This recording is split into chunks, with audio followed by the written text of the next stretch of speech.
Welcome back to the Whistle Stop Railroad.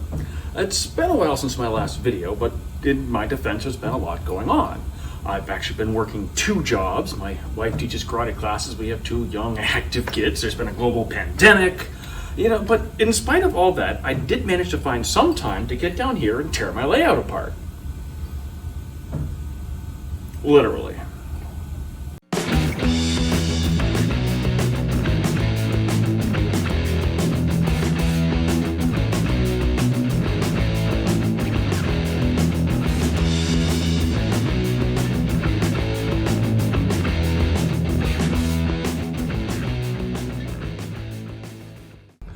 So this video is all about building mountains and terrain. And to let you know how I got here, just a little background on my layout. It began as a simple 4x8 layout. Then I added a little extension with a loop and a mountain, and then I drilled a hole in the wall so I could expand into the next room. You know how it goes. But as my layout expanded, my original 4x8 kind of lost its functionality and kind of purpose and became not so much fun to work with. And so I decided to literally cut my layout directly in half, tear it apart, and build some new extensions on it and redesign it into a more operations-friendly layout. With that redesign, I've had the ability to build some more terrains, add on to the mountains that were already there, and I figured to make a great video to show you the relatively quick, easy, and inexpensive way that I build mountains. Now, there are lots of different methods and materials out there that you can use, but all this is made from a pretty simple and inexpensive material that you've probably heard of. Good old-fashioned plaster of Paris.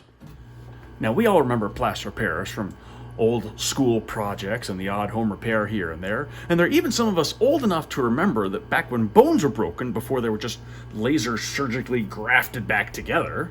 That's not a thing? The doctor would put them back together and hold them in place using a cast made with plaster. I swear I saw that on the internet. Now, obviously I'm not talking about pouring big, huge slabs of plaster and just carving your mountains out of those. Although I suppose that could work. But what I'm talking about is using simple plaster of Paris and pouring it over a simple substrate. Now, you can use lots of different substances for this. This part right here was made by dipping paper towels into plaster. This part right here was made by using crumpled up shopping bags. But most of my layout is built by putting plaster over a simple screen. Now, the first step in the process is to make sure your track work is good and solid. Trust me, there's nothing more frustrating than trying to fix bad track work in a highly inaccessible area. And then next, you're going to want to cover that track, just to make sure that no loose plaster falls down on the track and ruins all of your good hard work. Next, you're going to need some kind of framework to hold the screen in place. Now, this only has to be as elaborate as it needs to be to hold the screening up. Most of this mountain is built with a few sticks with the screening just draped over it. Now, with this section here, I'm just securing it into place by attaching it to the existing framework with toothpicks and a staple gun where I can.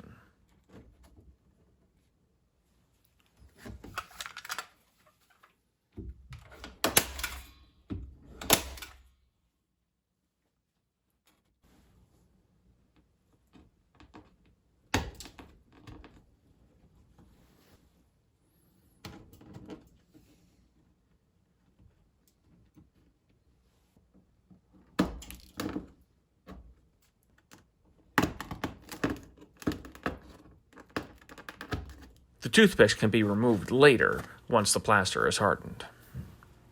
Now, once the screen is set in place and secured, it's time to mix the plaster. Now, because plaster of Paris has a relatively short working time, I'm only working in small batches.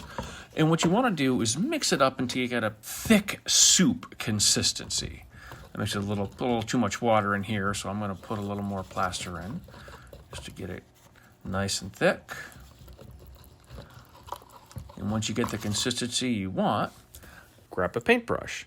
Now here I'm just using a cheap bristle brush. And once our plaster is mixed up, just going to come right over to our structure and paint the plaster on.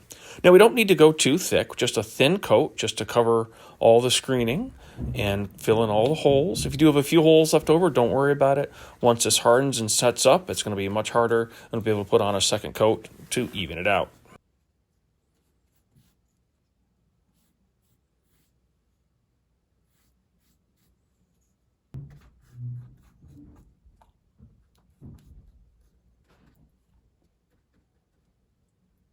Now, once the first layer of plaster is finished, if you have a little bit of plaster left over, you can form a quick and easy rock mold.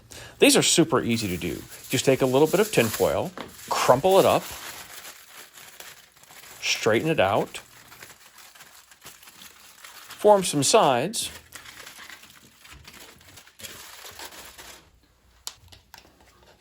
and pour in your plaster.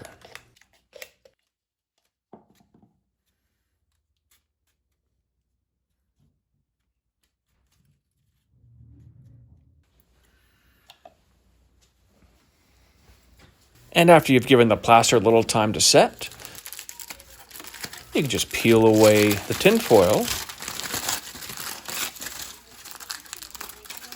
And there is your rock mold. Now once our first thin layer of plaster has hardened, you can see how stiff this thin and flexible screening has already become. Now I come in with a second layer of plaster, and this I put on a lot thicker. Just slather it all on, just to give a good thick top coat on top of the screen.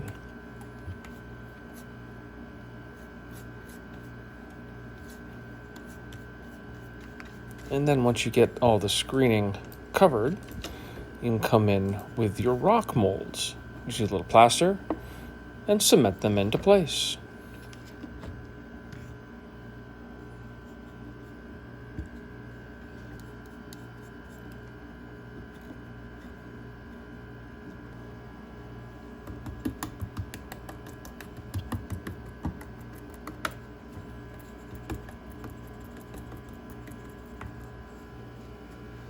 Now that the second layer of plaster is hardened and everything is all solidified, I'm going to go ahead and remove the toothpicks I have holding everything in place because they are no longer needed.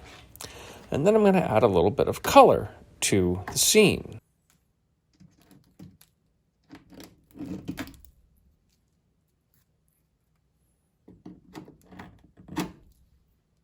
Now for adding the color to rocks, I prefer the thin color wash method.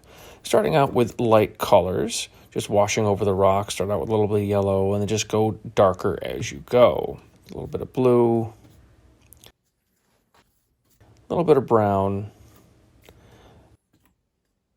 and finishing off with a wash of black.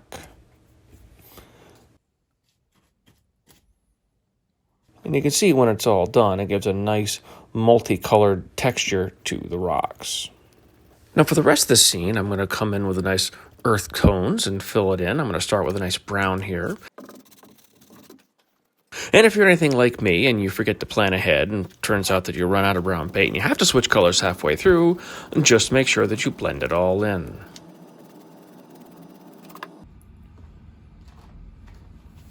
And with a little bit of scenicking, our scene looks like this. And just because everything looks better with a train. And in case you were curious as to how I planted my trees, it's a pretty simple process. I have these trees here. I simply drill a hole in the bottom.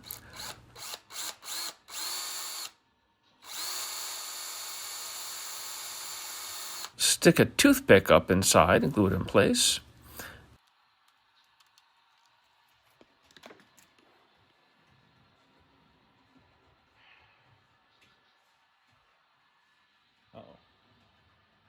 And then just press it right down through the screen. And it holds it quite well. And of course, if you want to glue them in place using the same method, you can do that too.